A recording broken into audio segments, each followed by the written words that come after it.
Somewhere far out in the vastness of space, there was a species that had lived on their planet for thousands of years. They weren't too different from humans in some ways. They had families, dreams, and hopes for the future. But their world was dying. It wasn't because of some natural disaster or an act of God. No, it was because of them. Centuries of war, greed, and neglect had destroyed their home. The air was toxic, the water undrinkable, and the soil barren. Their cities were crumbling, and their people were starving. It wasn't just the environment either. The wars they fought amongst themselves had left deep scars. Entire generations grew up knowing nothing but violence. When the last great battle ended, they realized something painful. They had won the war but lost their planet. There was no going back. So they made a decision. They would leave their broken world behind and search for a new one. But where could they go? Space is big, so unimaginably big, and finding another place to live wasn't easy. After months of searching, they found a glimmer of hope. Earth. Earth wasn't perfect, but it was alive. It had clean air, fresh water, and plenty of resources. More importantly, it had intelligent life, humans. Maybe, just maybe, these humans would understand their pain. Maybe they would see the desperation in their eyes and offer them a chance to start over. With nothing left to lose, they sent out a message, a distress signal that traveled across light years of empty space. It was simple, almost childlike in its honesty. "We need help," it said. "Our home is gone. We are alone. Please, if you can hear us, help us." And then they waited. Days turned into weeks, and weeks into months. Hope began to fade.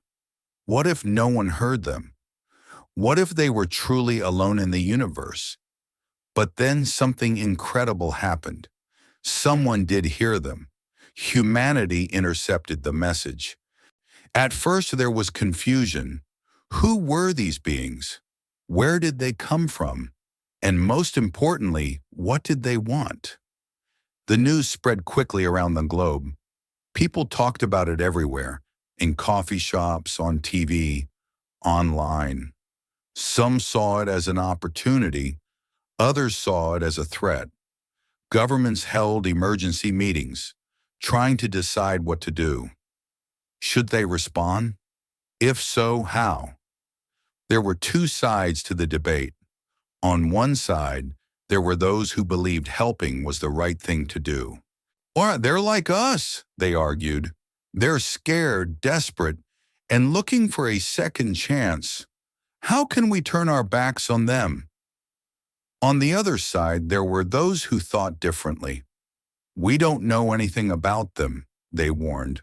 "What if they're dangerous? What if this is all a trick? We can't risk putting Earth in danger." In the end, humanity decided to respond, but not without precautions. They didn't send a welcoming party. Instead, they sent three groups: military commanders, builders, and bombers. The commanders were there to assess the situation. Were these aliens friendly or hostile? Could they be trusted? The builders came next.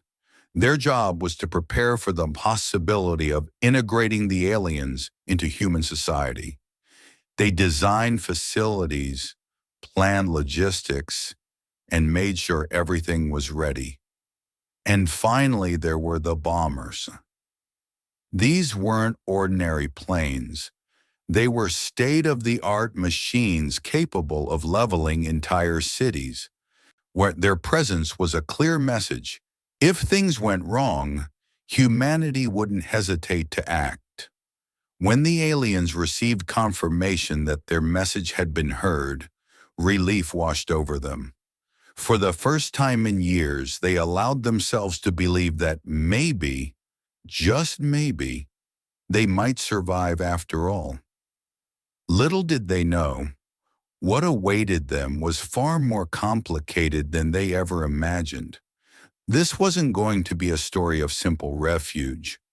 This was going to be a story of fear, mistrust, and the fragile line between cooperation and conflict. The day finally came. The alien ship appeared on the edge of Saturn's orbit, exactly where humanity had instructed them to meet. It wasn't a small ship. It was massive, like a floating city in space. Its surface shimmered with strange patterns that seemed to shift and change when you looked at them too long. To the humans watching from their monitors, it was both awe-inspiring and unsettling. On Earth, people gathered around their screens to watch the historic event unfold live.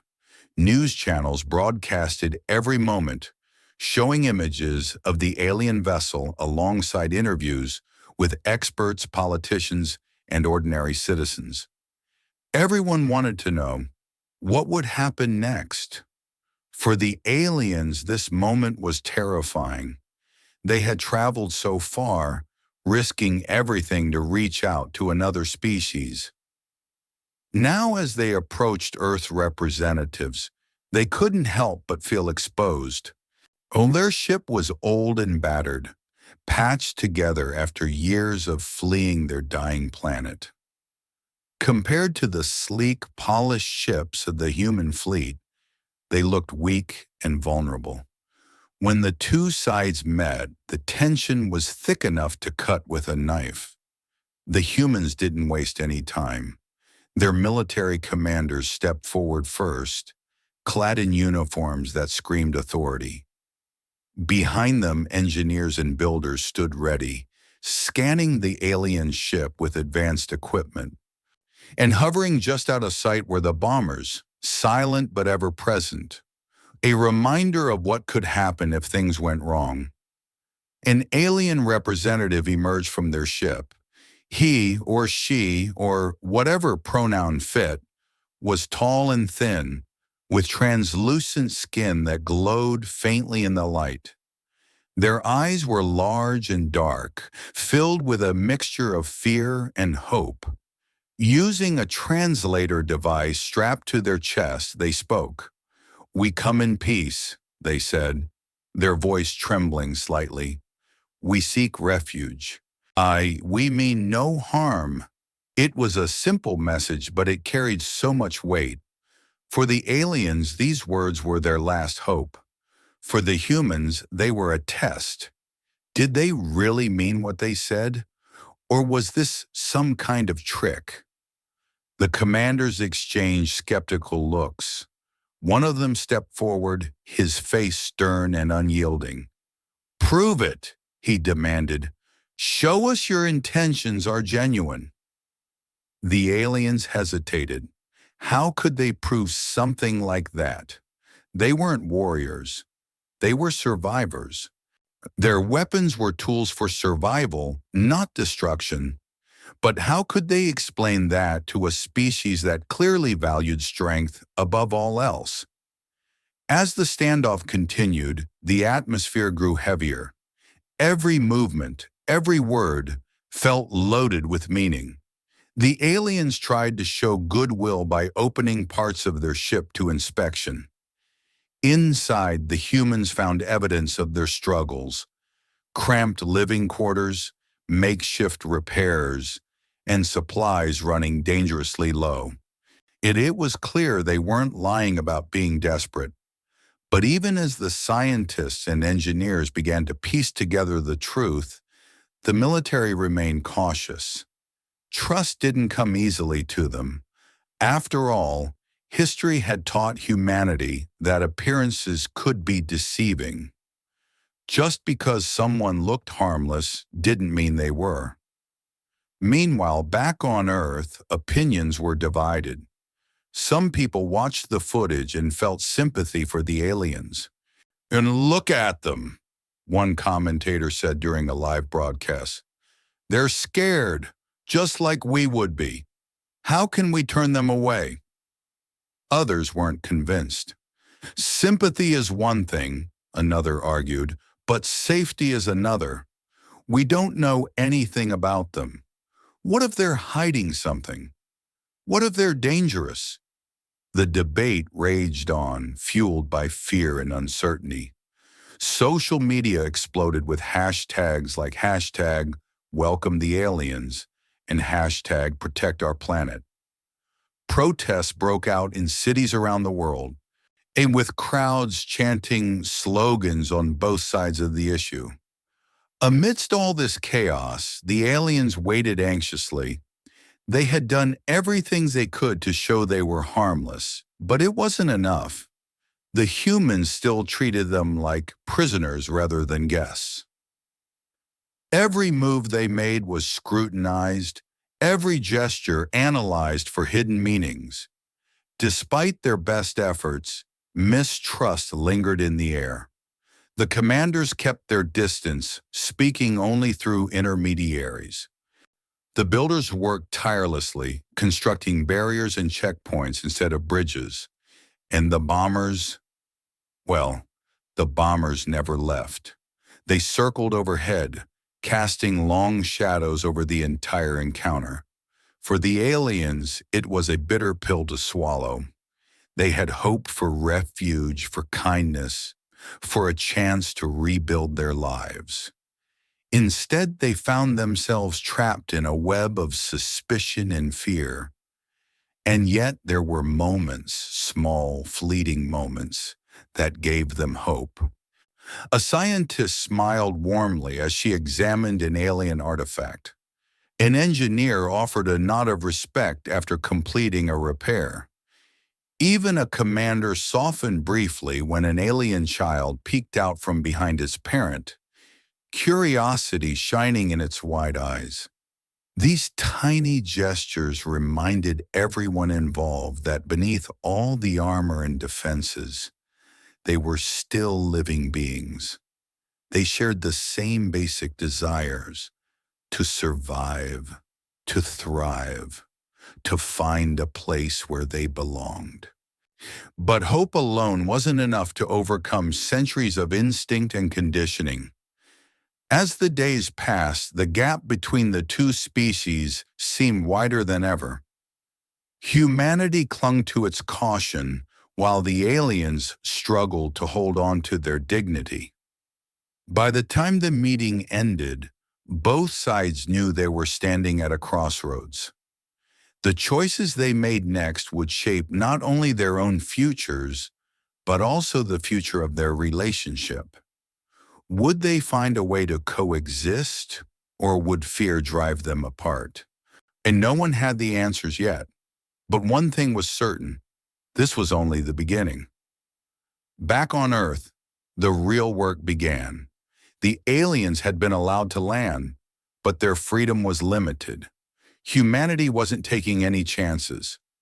Massive facilities were built in remote locations, places far from cities, where prying eyes couldn't see and panic wouldn't spread. These structures weren't just shelters. They were fortresses. High walls surrounded them, topped with cameras and sensors. Inside, on every detail was designed for control. The builders worked day and night to make it happen.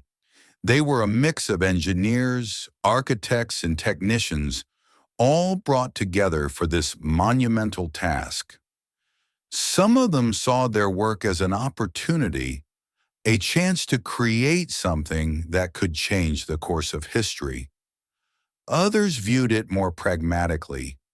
To them, it was just another job, albeit one with higher stakes than usual. As the construction progressed, the aliens watched from afar.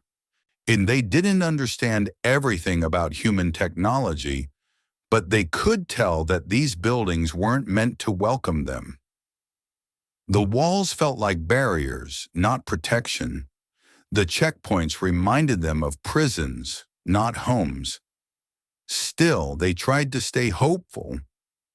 What choice did they have? Their own ship was falling apart, and they couldn't survive long without help. So they cooperated, answering questions, submitting to tests, and following instructions. But each day chipped away at their optimism. It was hard to feel grateful when you were treated like a threat. Meanwhile, the scientists dove into their research. They studied everything about the aliens, their biology, their language, their culture. At first, it was slow going. The aliens were so different from humans that even basic communication was a challenge. Their language didn't translate easily, and their gestures often carried meanings that no one understood. But over time, the patterns emerged. The scientists discovered that the aliens communicated not just through words but also through subtle changes in their glowing skin. Different colors signaled different emotions: blue for calmness, green for curiosity, red for fear. This revelation opened up new possibilities for interaction. Slowly, conversations became less mechanical and more personal. Through these exchanges, the humans learned fascinating things about the aliens. For example, their society was deeply communal. Individuality wasn't celebrated the way it was among humans. Instead, they valued harmony and cooperation. Decisions were made collectively, with everyone having a voice. This insight intrigued some of the scientists. If we can learn from them, one remarked during a meeting, maybe we can find a way to bridge our differences. But not everyone shared this enthusiasm. The military commanders remained skeptical. To them, the aliens' emphasis on unity sounded suspiciously like hive mind behavior. What if they were planning something? What if their apparent cooperation was just a cover for infiltration? To address these concerns, security measures tightened further, surveillance increased, patrols became more frequent, and access to sensitive areas was restricted. The bombers, though grounded for now, were kept on standby, ready to deploy at a moment's notice. For the aliens, life inside the facility felt suffocating. They were given food, shelter, and medical care, but it came at a cost. Privacy was non-existent. Every move they made was monitored, every conversation recorded. Even their attempts to express gratitude were met with suspicion. One day, an alien elder approached a group of human builders who were working on a new structure. Holding out a small, intricately carved object, he gestured toward it and then toward the humans. It was a gift, a token of appreciation for their efforts. The builders hesitated. Accepting gifts from the aliens wasn't part of the protocol. But after a moment, one of them reached out and took it. He examined the object closely, marveling at its craftsmanship. Then with a nod, he slipped it into his pocket. That small act of kindness rippled through both communities. Word spread among the aliens that at least some humans were willing to see them as more than just outsiders. Among the humans, stories circulated about the aliens' resilience and creativity. For the first time, cracks appeared in the wall of mistrust. But not everyone was ready to let their guard down. Protesters gathered outside the facilities, holding signs that read, "Protect our planet," and "No aliens allowed." Conspiracy theories flourished online, claiming that the aliens were secretly plotting to take over Earth. Politicians fueled the fire, using fear to rally support for stricter containment policies. Inside the facilities, tension simmered. Arguments broke out between factions within humanity, those who believed in coexistence and those who prioritized caution. The aliens caught in the middle struggled to navigate the shifting dynamics. Despite the challenges, there were glimmers of progress. A team of human linguists managed to decode more of the aliens' language, allowing for deeper conversations. An alien artist collaborated with a human sculptor when creating a piece that blended elements from both cultures. Scientists shared data about sustainable technologies, sparking ideas for joint projects. These moments of connection gave hope to those who believed in the possibility of peace. But they also highlighted how fragile the situation was. One wrong move, one misunderstanding, and everything could unravel. As weeks turned into months, the question lingered in everyone's minds. Were they building bridges or walls? And the answer depended on who you asked. For some, the facilities represented a necessary compromise, a way to ensure safety while exploring potential partnerships. For others, they symbolized oppression, a reminder that fear still ruled the day. And yet, amidst all the uncertainty, one truth stood out. Both sides wanted the same thing. The aliens wanted refuge, a place to heal and rebuild. The humans wanted security, a guarantee that their world wouldn't be put at risk. If only they could find a way to meet in the middle, perhaps they could create something extraordinary. But finding that balance wouldn't be easy. Every step forward seemed to bring two steps back. And as tempers flared and patience wore thin, the fragile alliance teetered on the brink of collapse. It was a quiet night when everything changed. Quiet, at least, by human standards. Inside the facility where the aliens were staying, life had settled into a tense routine. Days blurred into weeks. And though there were occasional breakthroughs, moments of understanding or cooperation, they were fleeting. Beneath the surface, frustration simmered on both sides. The aliens felt trapped, their every move watched and judged. The humans, meanwhile, struggled with the weight of responsibility. They knew they couldn't keep this up forever. Something had to give. That something came in the form of an accident. It started small, a minor malfunction during routine maintenance. When one of the builders was inspecting a power generator when something went wrong, sparks flew and within seconds, flames erupted. Panic spread quickly, alarms blared, and people scrambled to contain the fire. For the aliens, the chaos was terrifying. They didn't understand what was happening. To them, the alarm sounded like screams, and the flashing lights felt like an attack. Fear took over, and instinct kicked in. Some tried to flee, pushing past guards and barriers. Others huddled together, while clutching each other for comfort.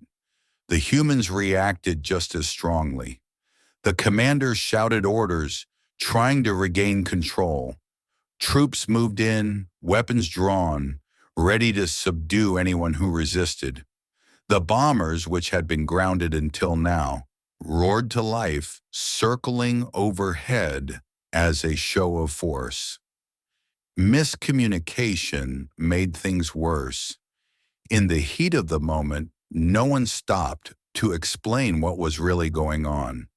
The aliens saw the troops and assumed they were under attack.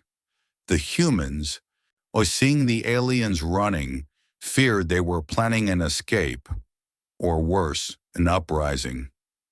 What began as an accident spiraled into a full-blown crisis. Several alien ships attempted to leave Earth's atmosphere. desperate to get away from what they saw as certain destruction. But the bombers intercepted them before they could go far. Shots were fired, not enough to destroy, but enough to send a message. "Stop," the humans seemed to say. "You're not going anywhere." Back on the ground, protests erupted. The news of the incident spread quickly, sparking outrage among those who believed humanity had gone too far. Crowds gathered outside government buildings, chanting slogans like "Freedom for all" and "No more fear." Social media lit up with debates, accusations, and calls for action. Inside the facilities, emotions ran high. Some humans argued that the response had been necessary. "We can't let our guard down," one commander insisted during a heated meeting. "If we do, we risk everything." Others disagreed. A scientist stood up, her voice trembling with anger. "This isn't about security anymore," she said. "It's about fear. We've treated them like prisoners since day one, and now we're paying the price. If we don't change course, we'll lose any chance of peace." Her words struck a nerve. For the first time, cracks appeared in the united front that humanity had presented so far. Factions formed, each advocating for a different approach. Some wanted stricter measures, believing that force was the only language the aliens understood. Others pushed for diplomacy, arguing that trust needed to be rebuilt before it was too late.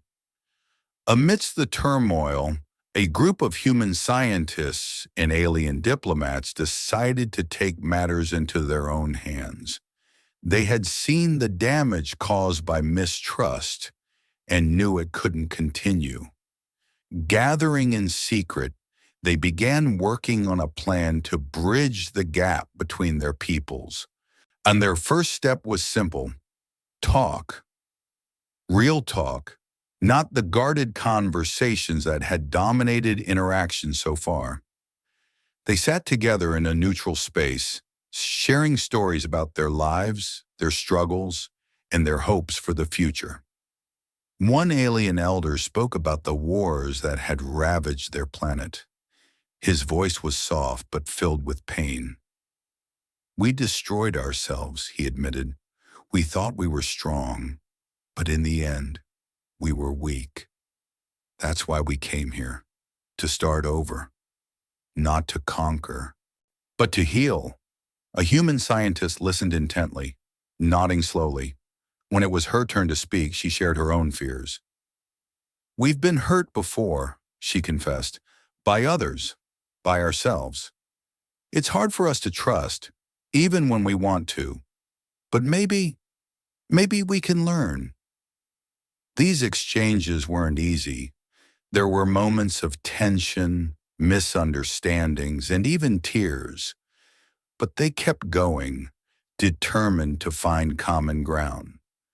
As days passed, their efforts began to bear fruit. They uncovered a shocking truth.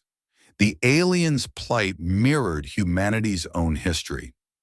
Wars, environmental collapse, and the struggle for survival. It was all eerily familiar. This realization hit both sides hard. For the aliens, it was comforting to know they weren't alone in their suffering. For the humans, it was humbling to see their flaws reflected in another species. With this newfound understanding, they started making changes. The bombers stood down, when their engines falling silent for the first time in months. The builders repurposed their structures, turning walls into open spaces and checkpoints into meeting areas. Even the military relaxed its grip, allowing more freedom of movement for the aliens. But the road to recovery wasn't smooth. Old wounds took time to heal, and trust had to be earned bit by bit. There were setbacks, arguments, accidents, and moments of doubt. but they pressed on. Through it all, one thing became clear. Refuge wasn't just about finding safety. It was about learning to coexist, to see beyond differences and focus on shared humanity, or in this case, shared sentience. By the time the dust settled, both sides had changed. The aliens had found a fragile sense of hope, while the humans had rediscovered their capacity for compassion. Together, they proved that even in the face of fear, understanding could prevail. The turning point came quietly, almost unnoticed at first. It wasn't a grand gesture or a dramatic announcement. Instead, it started with small acts. Gestures so simple they might have been overlooked if not for the weight of everything that had come before. A human engineer stopped to help an alien fix a broken tool. An alien child handed a flower-like object to a passing soldier who hesitated but eventually smiled and accepted it. These moments weren't planned. They just happened, like cracks of light breaking through a dark cloud. Over time, those cracks widened. The group of human scientists and alien diplomats who had been meeting in secret grew bolder. They began sharing their progress with others, inviting more people to join the conversation. At first, participation was limited. Many humans were still wary, and many aliens were too exhausted by months of tension to trust again easily. But slowly, curiosity outweighed fear. More voices joined the dialogue, each bringing new perspectives and ideas. The one breakthrough came when the aliens revealed something unexpected. Their technology wasn't just advanced, it was sustainable. For centuries, their species had relied on methods that worked in harmony with nature rather than against it. Their energy sources were clean, their waste systems efficient, and their designs built to last. To the humans, this was both humbling and inspiring. Here was proof that survival didn't have to come at the expense of the planet. The revelation sparked excitement among Earth scientists. Imagine what we could do if we combined our knowledge, one researcher said during a joint session. We could solve problems neither of us could tackle alone. The aliens agreed, though cautiously. They had seen humanity's destructive tendencies up close and weren't sure how much they should share. But as discussions continued, they realized something important. Humanity wasn't monolithic. Not everyone thought the same way or acted the same way. There were factions within humanity, just as there were within their own species. Some humans valued profit over preservation, yes, but others cared deeply about protecting their world. This realization changed everything. For the first time, the aliens allowed themselves to believe that maybe, just maybe, coexistence was possible. They began opening up, sharing insights into their culture, their history, and their technology. In return, the humans offered glimpses of their own world, art, music, stories of resilience and innovation. These exchanges created a foundation for collaboration. Joint projects sprang up, blending human ingenuity with alien sustainability. Engineers worked side by side to design cleaner energy grids. Biologists studied alien plants to develop crops that could thrive in harsh conditions. Artists from both species collaborated on murals and sculptures that celebrated their shared journey. But progress wasn't without its challenges. Old habits died hard, and mistrust lingered in the shadows. Some humans still viewed the aliens as outsiders, while some aliens saw humans as oppressors. Arguments broke out, tempers flared, and there were days when it felt like all the work would unravel. Yet every time conflict arose, someone stepped forward to remind everyone of why they were doing this in the first place. One elderly alien leader stood before a crowd of skeptical humans and spoke from the heart. "We are tired," he said, his voice steady despite his frail appearance. "Tired of running, tired of fighting, tired of losing. We came here because we believed you could teach us how to live again. And now we see that perhaps we can teach you too." His words resonated deeply. For the humans listening, it was a reminder of their own struggles, their battles against climate change, inequality, and division. They saw reflections of themselves in the alien story, and it made them want to do better. As trust grew, so did opportunities for connection. Festivals were organized where humans and aliens could interact freely, sharing food, games, and laughter.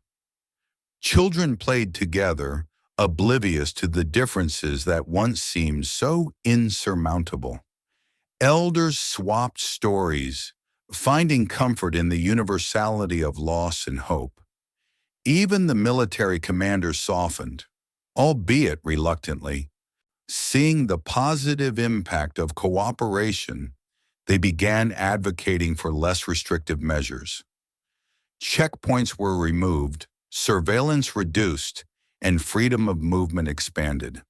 The bombers, once symbols of intimidation, were repurposed for exploration missions instead of defense. Of course, not everyone was happy about these changes. Protesters still gathered outside the facilities, waving signs and shouting slogans. Conspiracy theories persisted online, fueled by those who refused to believe that peace was possible. Politicians debated endlessly, torn between the desire for security and the promise of progress. But for every voice of opposition, there were two voices of support. Ordinary citizens wrote letters, signed petitions, and attended rallies calling for unity. Social media campaigns highlighted success stories, spreading messages of hope and resilience. Slowly but surely, public opinion shifted. By the end of the first year, the transformation was undeniable. What had started as a tense standoff had evolved into a fragile yet hopeful partnership. The aliens no longer saw Earth as a prison, they saw it as a second chance. And the humans no longer saw the aliens as invaders, they saw them as allies. Together they embarked on a bold mission to heal both their worlds. Teams of scientists and engineers traveled back to the aliens' home planet, studying the damage and brainstorming ways to restore it. Others focused on Earth, implementing sustainable practices inspired by alien technology. It wasn't easy. Mistakes were made, setbacks encountered, and sacrifices demanded. But through it all, they persevered, because they had learned something crucial. Survival wasn't enough. To truly thrive, they needed each other. Looking back, it was clear that this journey had changed them all. The aliens had arrived seeking refuge, but they found something far greater, a sense of belonging.